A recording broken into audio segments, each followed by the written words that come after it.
Endilikda yoshlarga 7 yil muddatga garovsiz 100 million so'mgacha bo'lgan miqdorda past foizli mikroqarz va 5 milliard so'mgacha bo'lgan imtiyozli kreditlar ajratiladi. O'zbekiston Respublikasi Prezidentining yoshlar tadbirkorligini rivojlantirish va bandligini ta'minlashga doir qo'shimcha chora-tadbirlar to'g'risidagi PQ62 sonli qaroriga muvofiq Biznesga birinchi qadam loyihasi asosida 18 yoshga to'lgan, 30 yoshdan oshmagan, ijtimoiy soliq to'lab kelayotgan, o'zini o'zi band qilgan jismoniy shaxslarga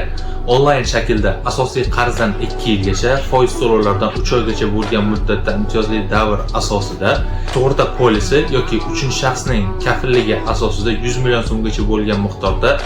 imtiyozli mikroqarzlar ajratilishi nazarda tutilgan va ushbu mikroqarzlar tomorqa yerlaridan unumli foydalanish, ekin ekish, yetishtirish, chorvachilik, parrandachilik va qishloq xo'jaligining boshqa sohalarida faoliyat yuritish uchun ishlab chiqarish, bundan tashqari xizmat ko'rsatish sohalarini rivojlantirish va boshlash, bundan tashqari aylanma mablag'larni yo'naltirish maqsadida yoki fan, san'at va sport sohasida o'z qobiliyatlarini namoyon etib kelayotgan yoshlarga, frilanserlik faoliyatini ko'rsatuvchi yoshlarga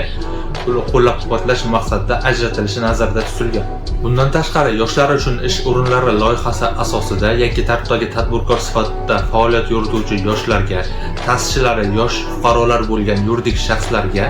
yoshlar uchun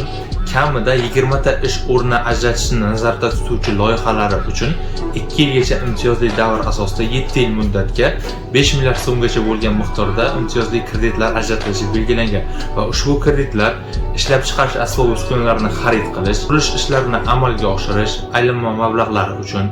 tijorat maqsadida foydalanish uchun mo'ljallangan transport vositalarini xarid qilish, savdo va xizmat ko'rsatish shoxobchalarini tashkil etish va yoshlarni kasb-hunarga o'qitish uchun mo'ljallangan ta'lim beruvchi